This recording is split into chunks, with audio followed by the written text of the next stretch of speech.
Hey guys, welcome back. Today I am going to do a kind of hybrid page in my Life Crafted album using the new Travelogue kit and digitals from Citrus Twist. So you can see here the kind of physical kit on the right hand side, and on the left hand side I have printed out a bunch of, well, I've been choosy, I haven't printed out all of them. I've printed out a few of the digital Traveler's Notebook pages and Life Crafted pages and journaling cards that I thought I might use. But to start here, I have a full page photo. I've also got a backing card, just a plain backing card, but I won't end up using that. Both of those are sized at 5 by 8.25, as are the Life Crafted size page digitals as well. So the Traveler's Notebook sizes are just slightly smaller than that, and that's to take into account for the size of the page protectors in these albums. So to start with, I am going to create a kind of stacked title on top of my full page photo here. I am going to stack a die cut, a puffy sticker, and a stamp. So I'm starting with the stamp, so I'm stamping the word drive, and I'm going to stamp that in a navy blue ink just to kind of tone in with the photo a bit. There's a lot of blues in there, not a whole lot of black, so I'm going to use the blue. Now the word weekend, which is just a cardstock die cut, it just fits my 5-inch space, so I'm positioning that so it's in between the holes for the rings there. I don't want to have to hole punch a piece of it out, so it does sort of fit in there quite nicely. So I've positioned the entire stack title around where that word has to go. The word beach and drive both fit underneath there, so that's the most important one. I'm going to adhere that down with some smart glue from scrapbook.com.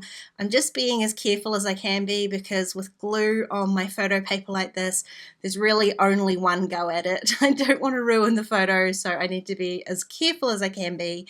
I'm going to adhere that down. It stays stuck really quick, so I'm just going to move straight on to my puffy sticker.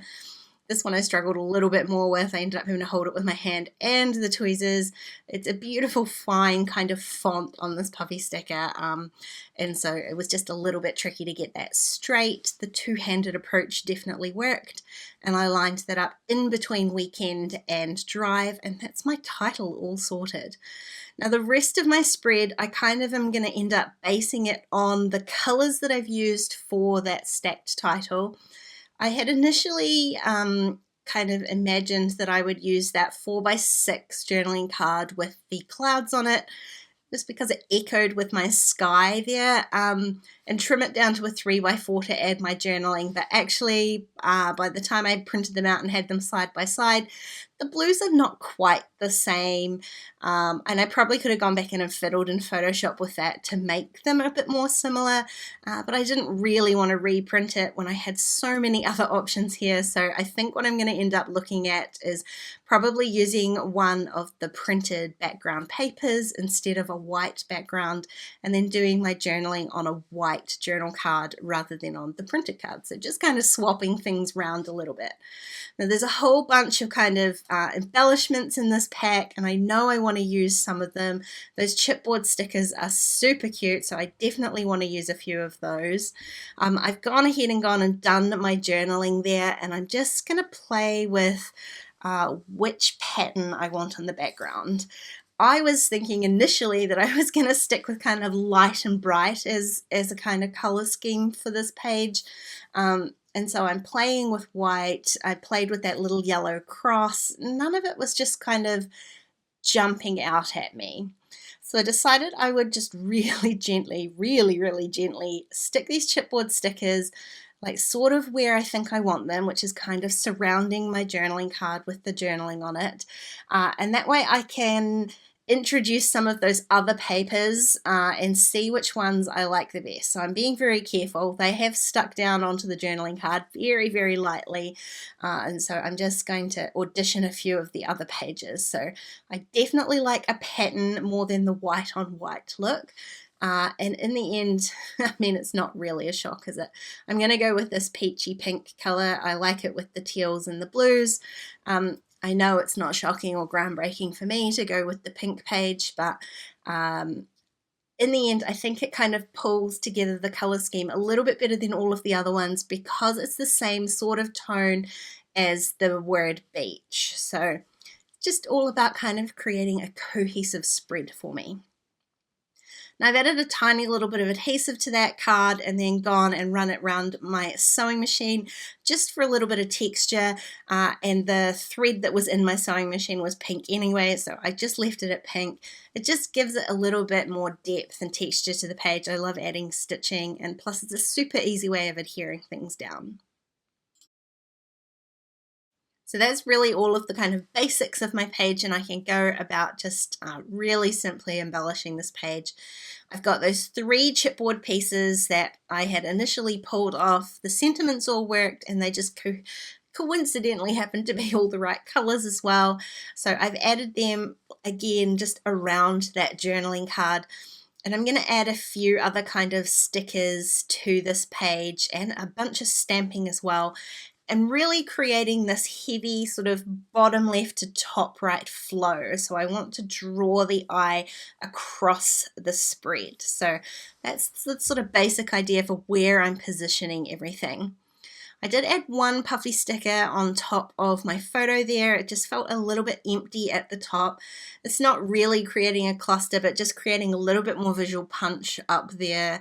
I will add another stamp over there as well, but just to create a bit more depth to that cluster. So I've added a pink again, it's sort of corally colored puffy sticker, and then I'm going to position some of these stamps from the giant 6x8 stamp set here.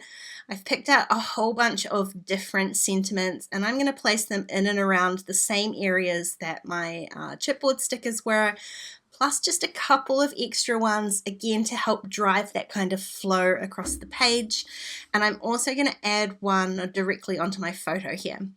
Now, I don't want it to add too much kind of weight onto the photo, so I am going to stamp it in white. It's a very small, light detail. You can see it, I guess, a little bit better in real life than you can on video here because I use that Brilliance Moonlight White ink. It is a little bit metallic, and so it does show up a little bit better in real life.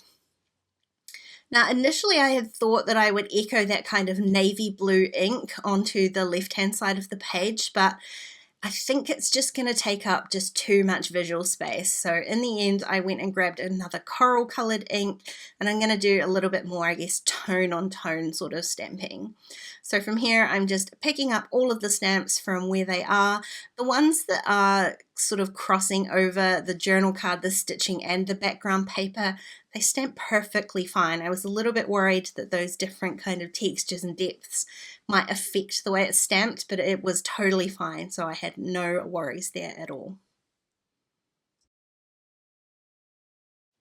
And the very last thing that I wanted to add was some of these kind of arrow shapes. The page needs just that extra element, I think, and so I'm going to use that repeated shape to again help tie the page together. So again, coincidentally, the colors of these arrows worked perfectly. There was a set of 3 teal ones and a set of kind of peachy colored ones. So I've used one on my photo, and then I'm just going to scatter them across this page. I knew I wanted 2 by the Where to Next stamp. It's almost directly across from the one on my photo. And so that kind of, again, draws your eye across. I just struggled a little bit with the colors of the remaining arrows, and there happened to be another one on the puffy sticker sort of sentiment sheet. So I grabbed that one, and then I can add my final one down here. I just love that kind of repeated shape, really with the arrows too, just really pointing across the page. Now, if you're like me and haven't done a whole lot of traveling this year, I wondered about how I would be able to use the Travelogue set, but as you can see, it's really easy, even if you're not going that far away from home. If you enjoyed this video, please give it a thumbs up, and don't forget to subscribe to my channel if you haven't already. If you want to keep watching, there are a couple more videos on screen. Otherwise, I'll see you next time. Bye, guys.